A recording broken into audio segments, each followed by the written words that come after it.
जय हिंद दोस्तों, स्वागत है आप सबका हमारे इस यूट्यूब चैनल फ्यूचर फौजी में।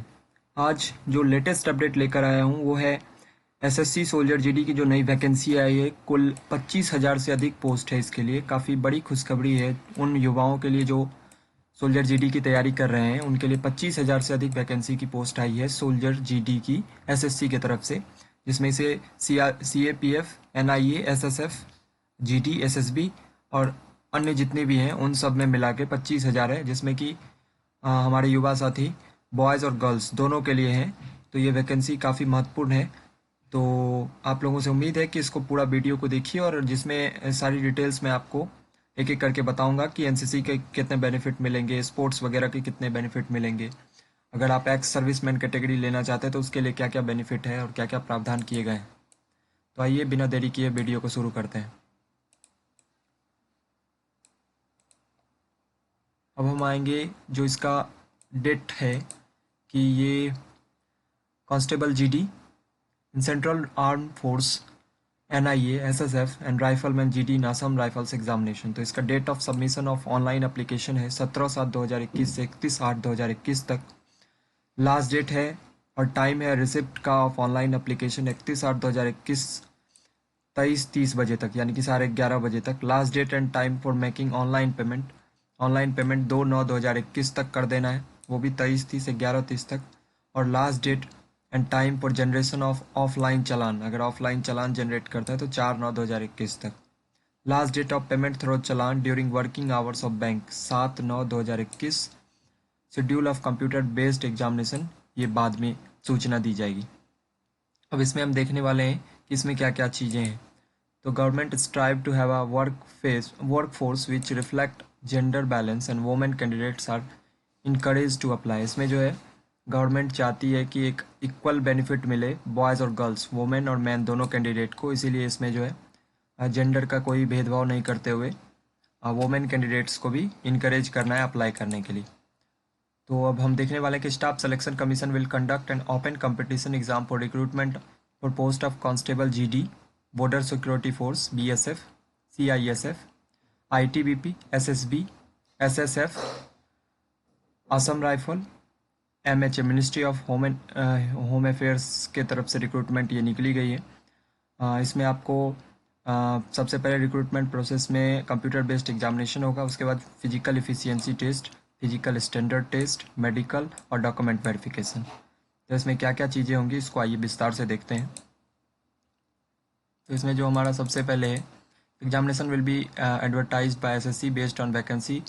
Government ministry of home affairs की तरफ से जितनी वैकेंसी दी गई उसके आधार पे एसएससी इसकी एग्जामिनेशन लेगी। सबसे पहले कंप्यूटर बेस्ड एग्जामिनेशन होगा जो हिंदी और इंग्लिश दोनों माध्यम में रहेगा, उसमें प्रश्न। उसके बाद फिजिकल एफिशिएंसी टेस्ट होगा, फिजिकल स्टैंडर्ड टेस्ट होगा, मेडिकल एग्जामिनेशन होगा और रिव्यू मेडिकल अगर होता है तो वो होगा। वो शेड्यूल कंडक्ट कैसे होगा इसके बारे में जानकारी नीचे दी गई है और आगे भी इन्फॉर्म किया जाएगा। तो इसमें हम वैकेंसीज़ के बारे में आप देखेंगे नीचे आकर के। तो इसमें पे स्केल हमारा है, पे स्केल 21,700 से 69,100 के करीब। और इसमें वैकेंसी डिटेल है बीएसएफ के लिए टोटल मेल कैंडिडेट के लिए 6413 पोस्ट है, फीमेल कैंडिडेट के लिए 1132, बहुत है, बहुत ज़्यादा है। और सबसे ज़्यादा है सीआईएसएफ के लिए, मेल कैंडिडेट के लिए 7610 वैकेंसीज़ हैं, जिसमें कि अलग अलग कैटेगरी के अलग अलग हैं। सबसे अधिक यूआर कैटेगरी में है, उसके बाद ओबीसी कैटेगरी में, उसके बाद एससी कैटेगरी में है, फिर ईडब्ल्यूएस में भी है और एसटी कैटेगरी के लिए भी है, अच्छी खासी पोस्ट। उसी प्रकार से सीआईएसएफ फीमेल कैंडिडेट के लिए भी 854 पोस्ट है। तो उसी प्रकार से इसमें और भी जितनी वैकेंसी है उसके बारे में भी दी गई है। तो एसएसबी के लिए मेल कैंडिडेट के लिए 3806 के करीब पोस्ट है और सीआरपीएफ में वैकेंसी अभी नहीं आई है और एनआईए में भी वैकेंसी अभी नहीं आई है। कुल मिलाकर मेल कैंडिडेट के लिए 22,424 वैकेंसी है और फीमेल कैंडिडेट के लिए 2,847 वैकेंसी है। तो कुल मिलाकर 25,271 पोस्ट पर वैकेंसी आई है। तो इसके बारे में विस्तार से हम अब देखने वाले हैं कि एजुकेशनल क्वालिफिकेशन वगैरह और क्या क्या डिटेल्स मांगा जाता है। वैकेंसीज आर टेंटेटिव, जो कि चेंज हो सकता है। 10% जो इसके लिए है एक्स सर्विसमैन के लिए 10% vacancies are earmark for ex serviceman. If suitable ESM candidate are not available, vacancy reserve for ESM will be filled by non-ESM candidate for of respective categories. तो जो 10% इसके लिए रिजर्व है ex serviceman से, अगर उपलब्ध नहीं हो पाता है तो दूसरे कैटेगरी से उसको फिल कर दिया जाएगा। उसके बाद हम देखने वाले हैं कि नेशनलिटी सिटीजनशिप किस प्रकार का होना चाहिए। तो वो इंडिया का नागरिक होना चाहिए और अपने अपने स्टेट का डोमिसाइल, जिस स्टेट से है उसका डोमिसाइल होना चाहिए। एज लिमिट इसके लिए है 18 से 23 साल, जो कि 1/8/2021 तक इसके अधीन आ जाना चाहिए। यानी कि 1/8/2021 तक में वो 18 साल न्यूनतम और 23 साल से ज़्यादा नहीं होना चाहिए। Candidate should not have been born earlier than 2/8/1998 और 1/8/2003 के बीच में जिसकी जन्म तिथि है वही इसके लिए एलिजिबल है। 2/8/1998 से लेकर 1/8/2003 तक में जिसकी जन्म तिथि है वही इसके लिए भर सकते हैं। अब इसमें जो कुछ रिलैक्सेशंस है, तो SC/ST कैटेगरी के लिए 5 साल, OBC के लिए 3 साल, एक्स सर्विसमैन के लिए 3 साल जो कि मिलिट्री सर्विस से बाहर करके वर्क आए होंगे। उसके बाद जो विक्टिम्स हैं, जो राइट्स दंगा का 1984 के दंगा और 2002 गुजरात दंगा के लिए में जिनके माता पिता का देहांत हो गया था, वैसे कैंडिडेट के लिए, वैसे बच्चों के लिए 5 साल का बेनिफिट है। और फिर 1984 का जो राइट्स है, कम्युनल राइट्स, और 2002 का गुजरात चिल्ड्रंस OBC कैटेगरी का, उसके लिए 8 साल, वो जनरल वाले के लिए था। जनरल के हैं तो 5 साल और OBC कैटेगरी के दंगे में प्रभावित है तो 8 साल। उसके बाद SC/ST के अगर हैं दंगे प्रभावित तो उसको 10 साल की अतिरिक्त छूट दी जाएगी। इसके बाद हम नीचे आएंगे, इसमें एक्सप्लानेशन है कि एक्स सर्विसमैन्स कौन हो सकते हैं। तो who has served in any rank, किसी भी पद, किसी भी रैंक पे, वो जो है रेगुलर आर्मी, नेवी, एयरफोर्स और इंडियन यूनियन एंड और इससे रिलेटेड, इससे संबंधित जो है भारतीय सेना से संबंधित किसी भी सर्विस में उन्होंने काम किया हो, तो ऐसे लोग एक्स सर्विसमैन कैटेगरी में आ सकते हैं। इसके बाद हम आगे देखने वाले हैं, इसमें और भी है, जैसे कि आर्मी पोस्टल सर्विस में है, कोई रेगुलर और पार्ट ऑफ रेगुलर आर्मी हैं और रिटायर्ड हो चुके हैं आर्मी पोस्टल सर्विस से without reversion to their parent service with pension और are released from the army postal service और मेडिकल ग्राउंड एट्रीब्यूट। अगर किन्हीं कैंडिडेट को मेडिकल के बिना पे उनको पोस्टल सर्विस से बाहर कर दिया गया, निकाल दिया गया, तो वैसे भी इसके लिए एलिजिबल है। गैलेंट्री अवार्ड विनर्स हैं आर्म फोर्सेस के, तो वो भी टेरिटोरियल आर्मी के, तो वो भी इसके लिए एलिजिबल है। चिल्ड्रेन मीन्स सन और डॉटर इंक्लूडिंग एडॉप्टेड सन और एडॉप्टेड डॉटर, अगर वो भी हैं तो वो भी आ सकते हैं। डिपेंडेंट फैमिली मेम्बर्स, स्पाउज और चिल्ड्रेन और ब्रदर और sister in case of unmarried victims who was wholly dependent on that victim at the time of getting killed in the riots who would be eligible। वैसे person के बारे में जो rights दंगे में आश्रित थे, भाई या बहन, तो वो भी इसके लिए एलिजिबल माने जाएंगे। अब process of certification and format of certificates, तो वो सर्टिफिकेट आपको कैंडिडेट्स को चाहिए against vacancy reserve for sick. तो अपने जिला स्तर पे, अपने राज्य स्तर पे जो आपकी सभी कैटेगरी के आपको अगर रिजर्वेशन लेना है तो SC/ST OBC EWS कैटेगरी के लिए, तो उसके लिए आपको सर्टिफिकेट वहाँ से बना के डिस्ट्रिक्ट लेवल तक का रखना है। A candidate belong to a caste SC/ST और OBC category on migration from one state to another state will have to make an informed choice whether to get the benefit of a reservation in the state of origin और to appear as unreserve candidate from the state of migration. मतलब अगर आप किसी दूसरे राज्य के SC/ST OBC category से belong करते हैं तो आपको इन्फॉर्म करना होगा कि आप उसी राज्य से फॉर्म फिल करके रिजर्वेशन कैटेगरी का लाभ उठाना चाहते हैं या फिर दूसरे राज्य में माइग्रेट करके अनरिजर्व कैटेगरी, मतलब वहाँ पे आपको रिजर्वेशन नहीं मिलेगा, उस कैटेगरी में रहना चाहते हैं, ये आपको बताना होगा। इसके बाद बहुत सारी हैं ये PDF, आप इसको ऑफिशियल वेबसाइट पे जाके डाउनलोड कर सकते हैं और देख सकते हैं। मैं जो मुख्य बातें हैं वो आप लोगों को बता देता हूँ। एजुकेशनल क्वालिफिकेशन 10th पास होना चाहिए, मैट्रिकुलेशन पास होना चाहिए। उसके बाद जो it is all candidates who are called for document verification will require to produce the relevant certificate such as marksheet, provisional certificate और उससे संबंधित जो भी सर्टिफिकेट है। इसके बाद जो जिसके पास NCC सर्टिफिकेट है उनके लिए भी बेनिफिट है। तो the incentive to NCC certificate holder will be granted on the following scale.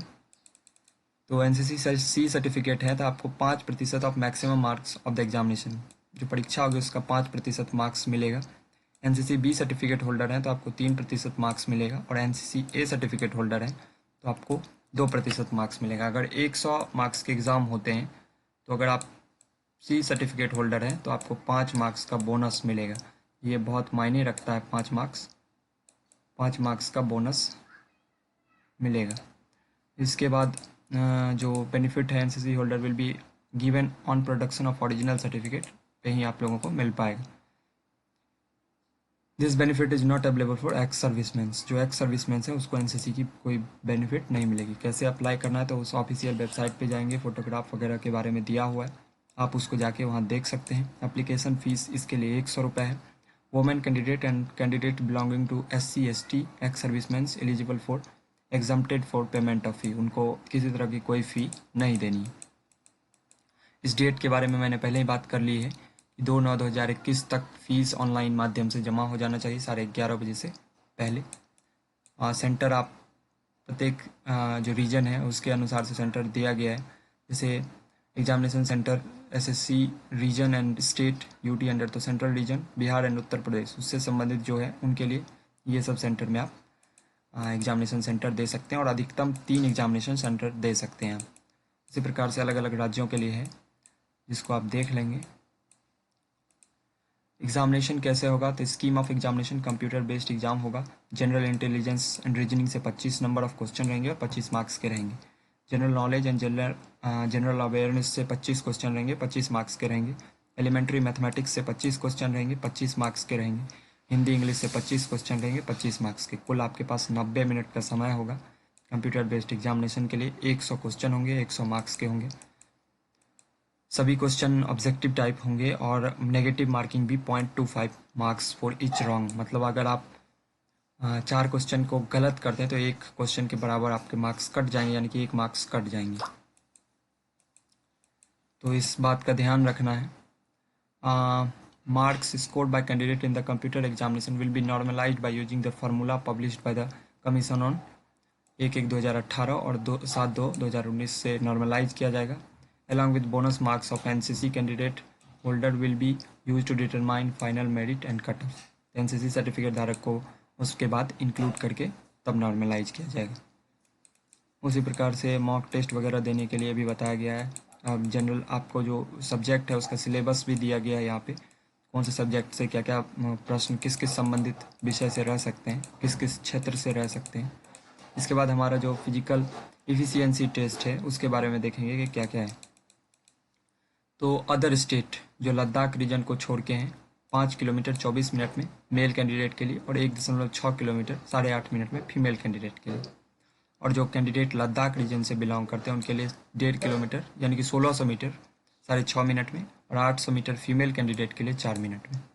ये आपके लिए फिजिकल एफिशिएंसी टेस्ट है। फिजिकल स्टैंडर्ड टेस्ट में आपको मेल कैंडिडेट है तो हाइट 170 सेंटीमीटर, फीमेल है तो 157 सेंटीमीटर। और जो रिलैक्सेशन वगैरह होगा वो इस प्रकार से है कि all candidate belonging to ST category, तो उनका मेल कैंडिडेट 162 और female candidate 150। North eastern state से हैं तो 157 मेल कैंडिडेट के लिए और 147 फीमेल कैंडिडेट के लिए। शेड्यूल्ड ट्राइब कास्ट हैं तो उसके लिए 160 और फीमेल के लिए 147।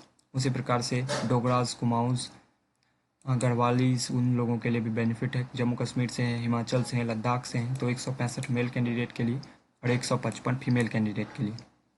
अरुणाचल से हैं, मणिपुर से हैं, नागालैंड से हैं तो उनके लिए 162.5 चाहिए मेल कैंडिडेट के लिए और 152.5 चाहिए फीमेल कैंडिडेट के लिए।